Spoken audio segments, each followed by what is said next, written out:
kesepakatan kelas yang pertama yaitu apa? Ayo berdoa, mau berdoa sebelum dan sesudah melakukan kegiatan yaitu berpikir. Duduk ya, rapi. Iya, duduk rapi. Iya, berdoa sebelum melakukan kegiatan. Iya, ayo Mas Sabrina ditempel kesepakatan kelasnya di atas. Selanjutnya Resti dibagi ya, yang kedua duduk rapi. Ayo selanjutnya, apakah kita suara ya sopan pelan? Iya, ya ditempel situ nak. Iya, oke.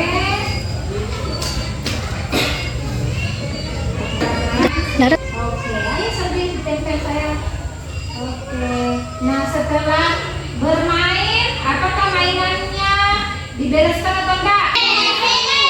Jadi kesepakatan kelas selanjutnya adalah membereskan mainan setelah digunakan ya, menyimpan mainan ke tempat semula. Ya, kita masuk. Iya, oke. Terus apa lagi? Menyimpan. Ya? Nggak nempel.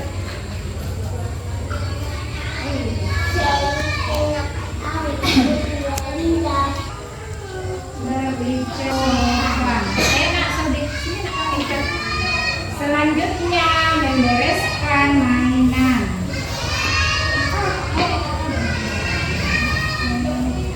Oh, makasih ya. Selanjutnya menjaga apa? Apakah kita akan membiarkan kelas kita kotor? Tidak. Nah, jadi kita harus menjaga kebersihan. Menjaga kebersihan.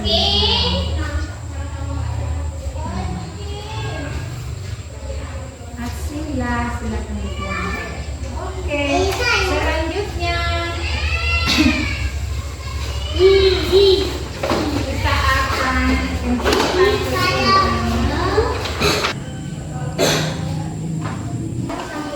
sini nak, samping sini.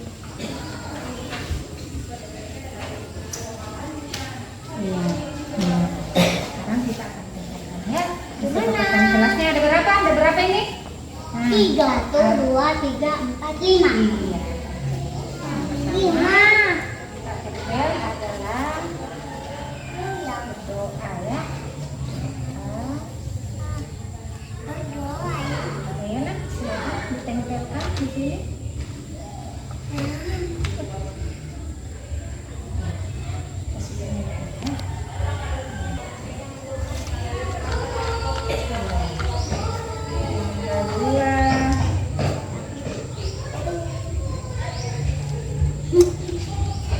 Duduk dengan sopan.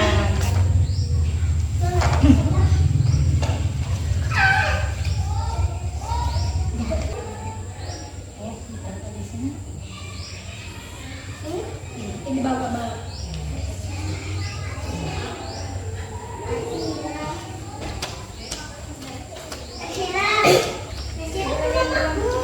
Mama Mariani.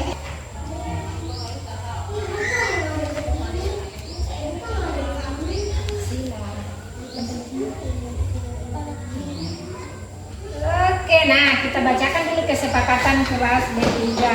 Berdoa sebelum dan sesudah melakukan kegiatan. Terus duduk dengan sopan, berbicara dengan suara pelan dan sopan, merapikan alat dan bahan bermain ke tempat semula. Terus selalu menjaga kebersihan. Oke? Oke. Terima kasih. Pas dulu. Iya. Assalamualaikum warahmatullahi wabarakatuh. Waalaikumsalam warahmatullahi wabarakatuh. Salam sejahtera untuk kita semua. Puji syukur kehadiran Allah Subhanahu wa taala atas limpahan rahmat-Nya sehingga kita dapat berkumpul bersama-sama dalam rangka diseminasi aksi nyata modul 1.4 yang akan disampaikan oleh Ibu As 5. Selanjutnya kita dengarkan arahan dari Ibu Kepala Sekolah. Kepada Ibu disilahkan dengan hormat. Assalamualaikum warahmatullahi wabarakatuh. Waalaikumsalam warahmatullahi wabarakatuh. Sejahtera untuk kita semua. Yang saya hormati Ibu CDP, yang saya hormati rekan teman sejawat Bu Heda Eka Handayani Mabok. Puji syukur kita panjatkan kehadirat Allah Subhanahu wa Ta'ala, karena pada hari ini kita masih diberi nikmat kesehatan, kesempatan untuk berkumpul di tempat ini dalam rangkaian diseminasi aksi nyata sebentar yang akan dibawakan oleh Ibu Aslimah. Dan tak lupa pula kita limpahkan rahmat pada Nabi besar kita Muhammad Sallallahu Alaihi Wasallam, karena berkat beliau kita dari tempat gelap gulita dapat tempat yang terang benderang. Semoga kita dapat syafaat dari beliau. Amin ya rabbal alamin. Mungkin ada yang saya sampaikan untuk teman-teman. Kita bisa ambil contoh dari yang dilakukan oleh Ibu Aslimah. Semoga teman-teman punya motivasi untuk mengikuti sebagai CGP atau guru penggerak di kemudian hari nanti. Saya akan support dan memberi dukungan kepada teman-teman supaya kedepannya lebih bagus lagi untuk masa depan kalian.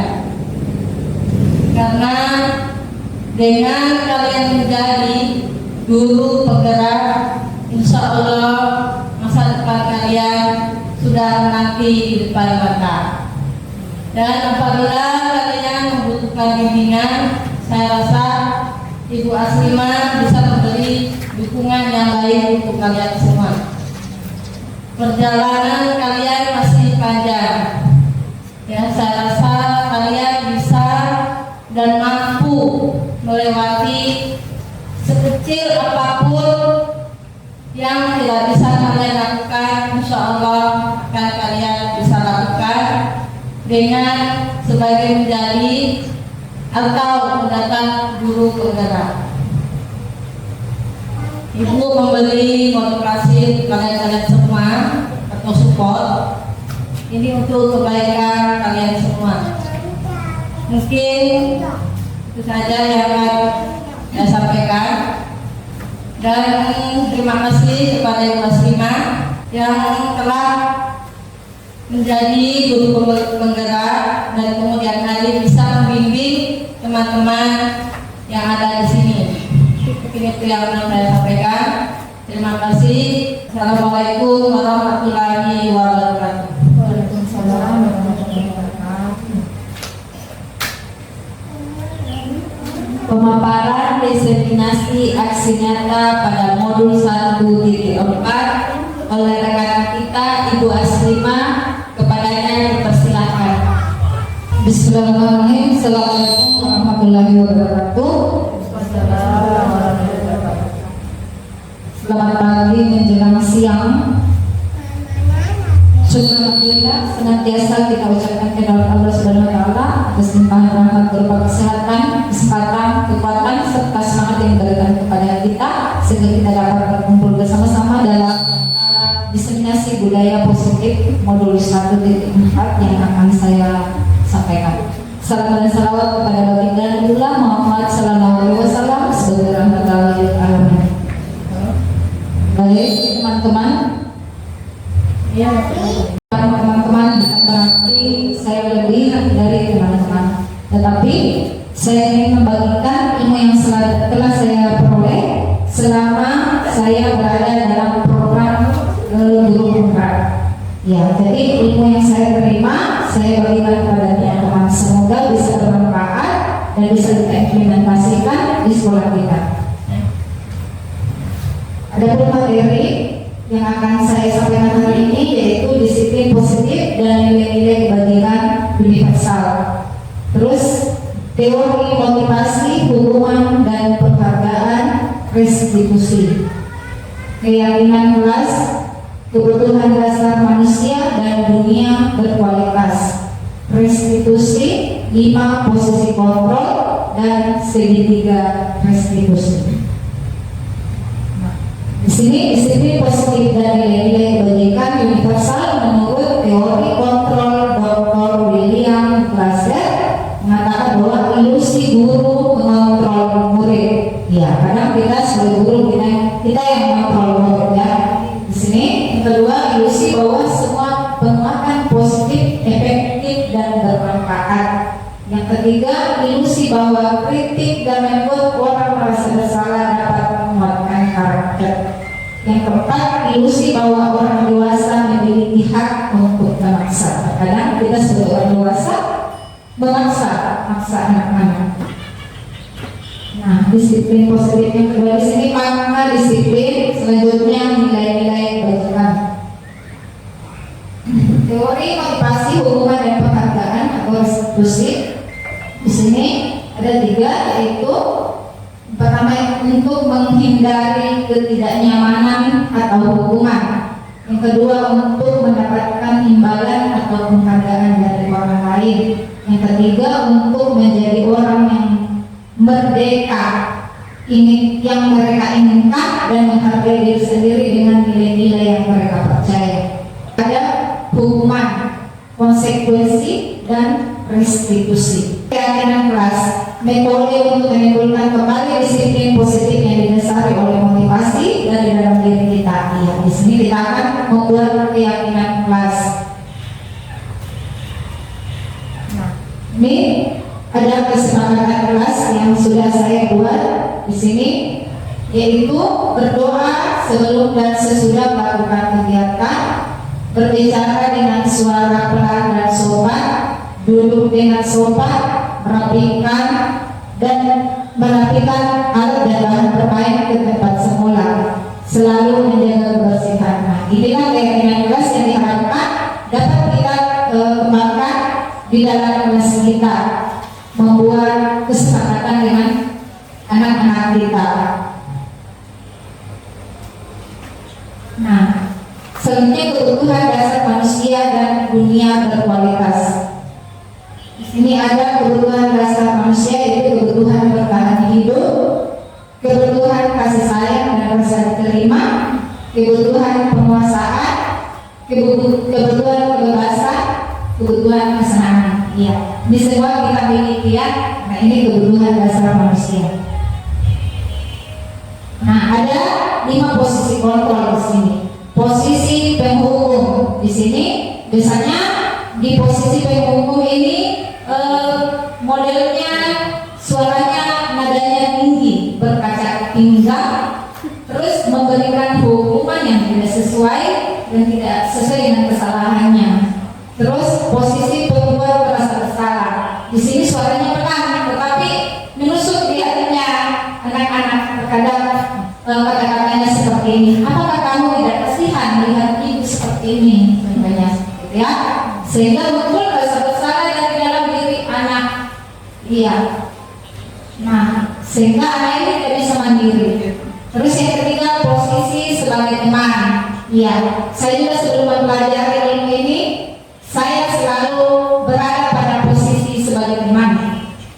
Saya selalu berada pada posisi teman. Saya menganggap bahwa anak-anak ini sebagai teman saya. Ternyata setelah saya mempelajari ilmu ini, ternyata posisi teman masih ada posisi yang lebih bagus dan tepat untuk kita terapkan di sekolah. Karena di sini kelemahannya posisi teman di sini, anak-anak tidak mandiri, mereka selalu berharap ke kita, artinya merasa ketergantungan. Iya. Terus untuk posisi mengatur atau memonitoring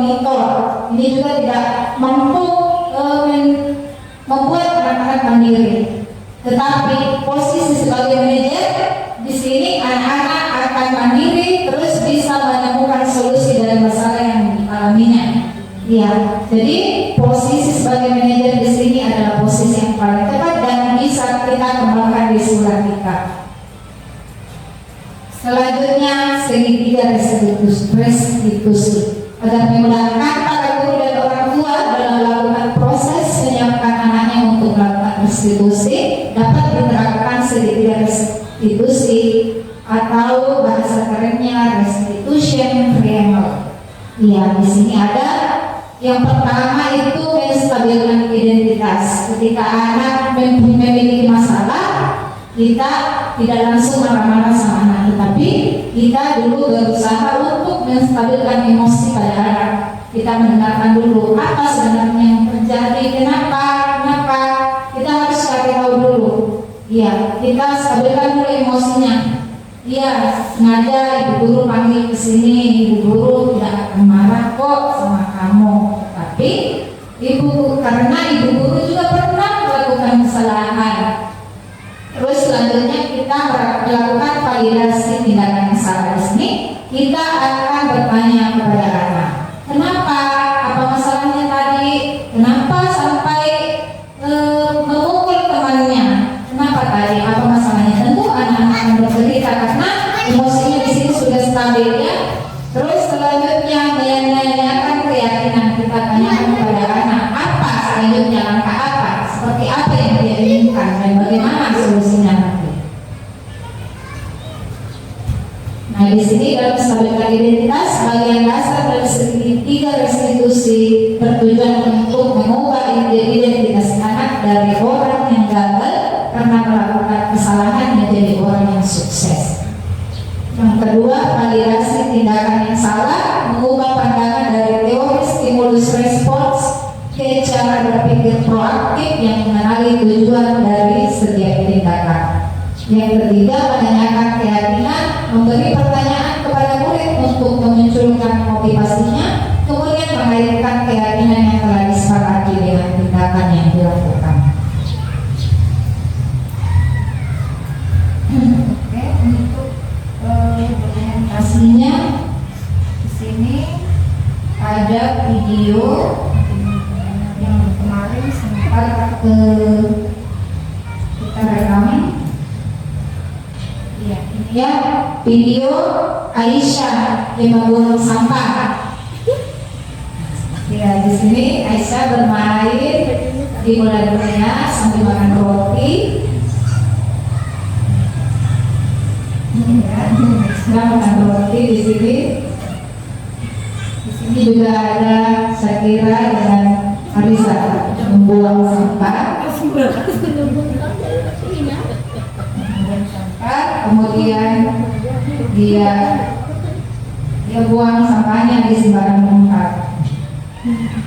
Selanjutnya di sini segitiga restitusi, penerapan segitiga restitusi.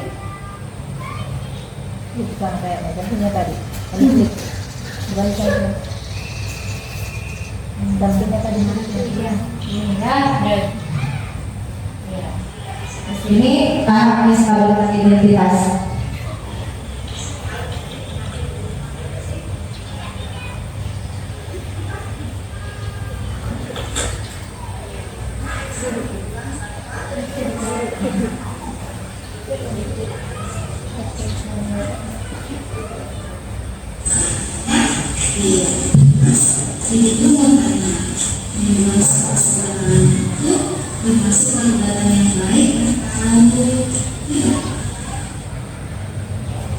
Iya, jadi seharusnya sampai dulu.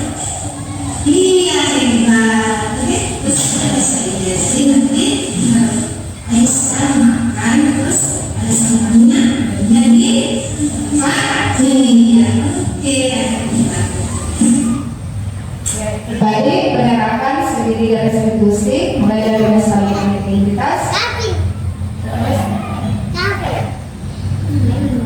menstabilkan identitas, kemudian validasi tindakan yang salah, lalu menanyakan keyakinan. Demikian materi yang bisa saya sampaikan hari ini. Barangkali dari teman-teman ada pertanyaan atau tanggapan, masukan, disilakan.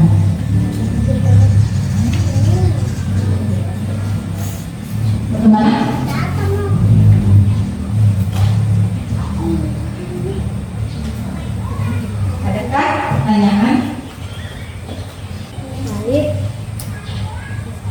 Baik, saya bertanya bagaimana langkah-langkah menyusun kesepakatan kelas, sedangkan anak-anak di sekolah kita itu berbeda dengan jenjang yang lain. Baik, terima kasih. Pertanyaannya sangat luar biasa.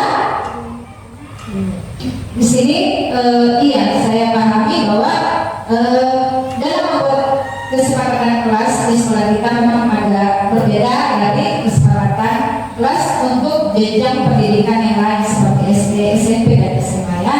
Karena di sini di sekolah kita anak-anak belum bisa menuliskan kata-kata seperti pada saat mereka jenjang lain itu membuat keyakinan kelas, tentu anak-anaknya akan menulis di atas papan tulis. Iya, ada pun hal-hal yang saya lakukan, yaitu kita menyiapkan stick note, kemudian kita menanyakan kepada anak apa keyakinan kelas yang ingin mereka sepakati hari itu. Jadi anak-anak mengungkapkan, kemudian kita tuliskan, lalu kita minta anak untuk menempelkan di papan tulis. Setelah itu kita buat dalam sebuah tulisan yang bagus, kita ketik, baru kita tempelkan bersama anak-anak. Usahakan anak-anak itu berpartisipasi pada saat kita membuat keyakinan kelas itu. Mungkin itu apakah masih ada atau bagaimana Bu Sri? Sudah puas dengan jawaban saya? Selanjutnya, barangkali masih ada penanya? Silakan.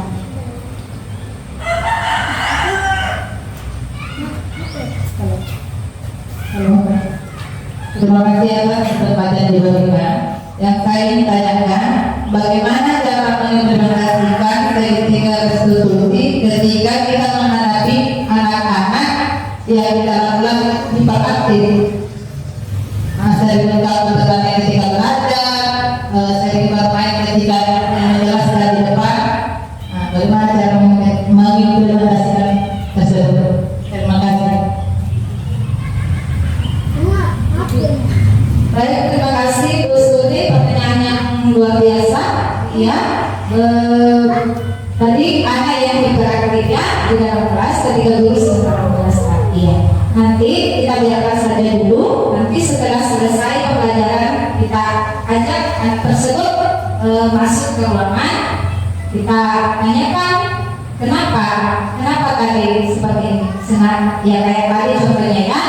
Seperti contoh dalam video kita bertanya kepada anak, iya misalnya contoh ya Arsyad, iya Arsyad tahu kenapa ibu guru memanggil ke sini?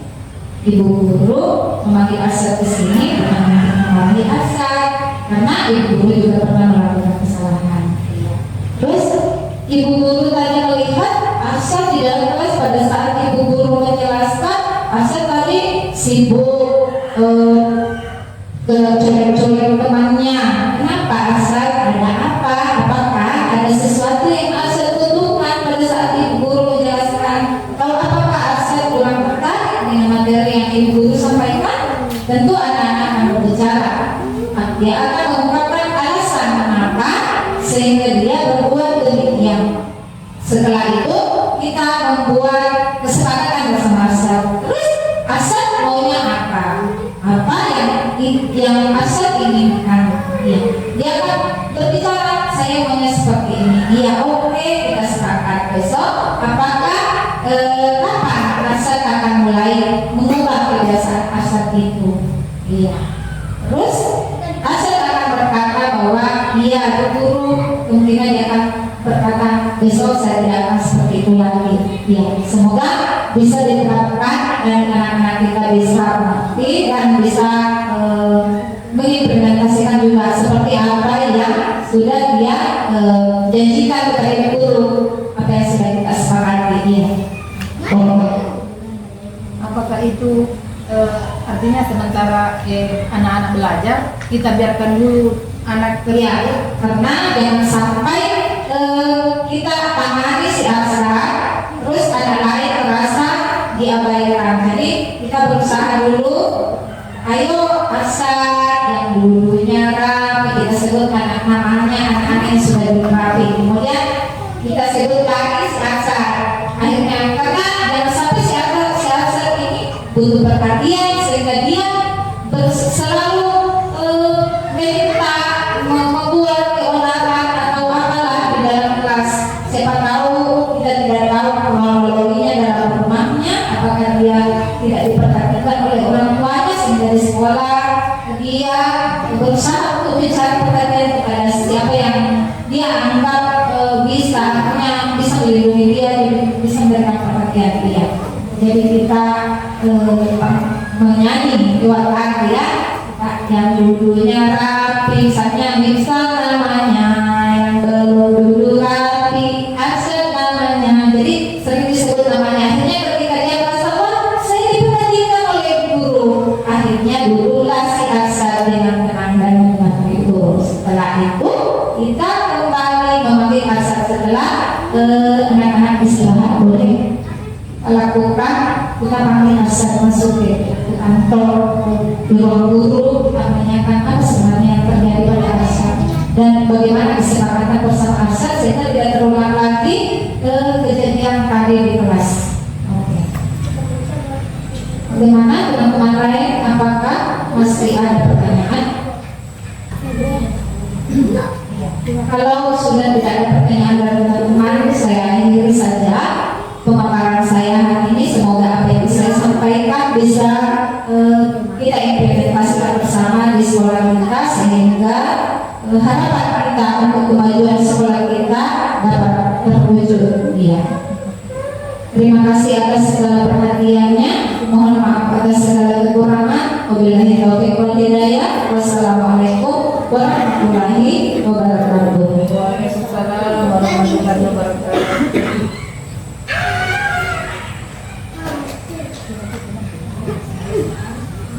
Ya, demikianlah acara ini. Terima kasih atas segala perhatian. Mohon maaf atas segala kekurangan.